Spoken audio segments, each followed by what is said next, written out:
What are esports? And why do people watch them? In the next few years, competitive gaming will become a multi-billion-dollar industry. And it could even come to the 2024 Paris Olympics. But what are esports? And why are people watching gaming tournaments instead of football games? From the outside, the world of competitive gaming looks like it's built around large-scale tournaments.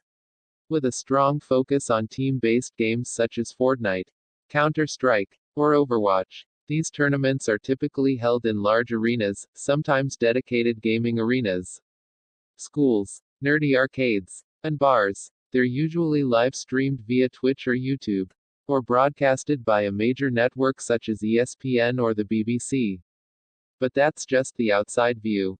Like the bottom of an iceberg, the largest sect of the competitive gaming community is hidden from view. There are thousands of small, not necessarily amateur, competitive gaming communities. Some of them focus on digital card games like Hearthstone. Others play fighters like Mortal Kombat and Smash Bros.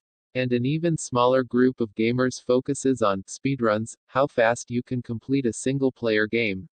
Some of these competitive gamers livestream their games on Twitch or YouTube, while others simply communicate over Discord, a chat software. Due to the variety of competitive games on the market and the accessibility of live streaming, it's difficult to comprehend or define esports accurately. But one thing's for sure, esports are similar to regular sports. Most people see a clear distinction between gaming and athletics. We think of gaming as an unhealthy, antisocial habit, the opposite of sports. But unless you solely define sports as something that happens outside, it's hard to find serious differences between real sports and esports.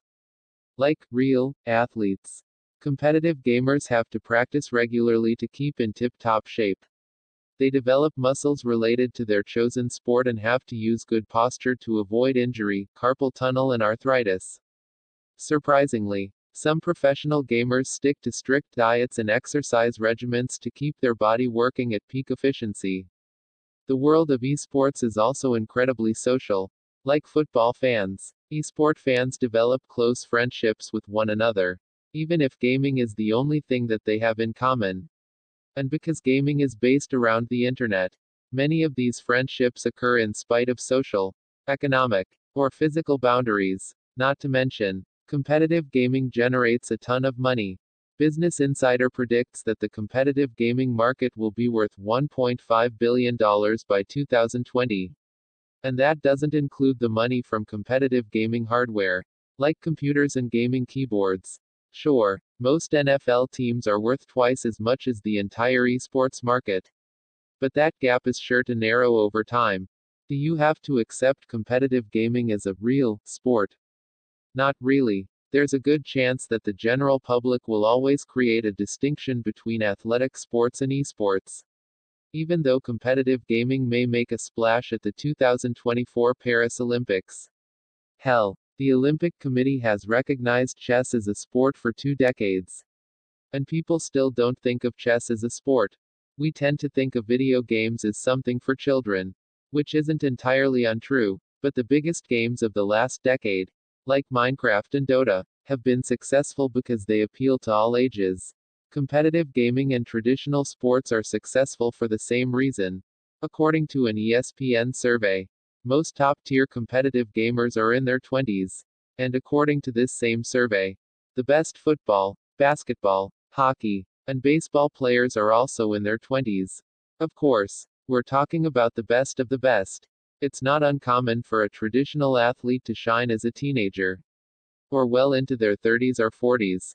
And as the National Federation of High School Associations continues to develop esports teams in high schools, more kids and adults will find themselves involved in the competitive gaming scene.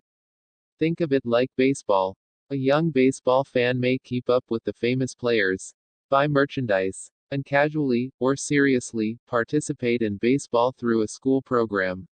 An older baseball fan may play with friends, keep up with a team, or take on the role of a coach, host, sponsor, or baseball businessperson. In the end, one age group is useless without the other.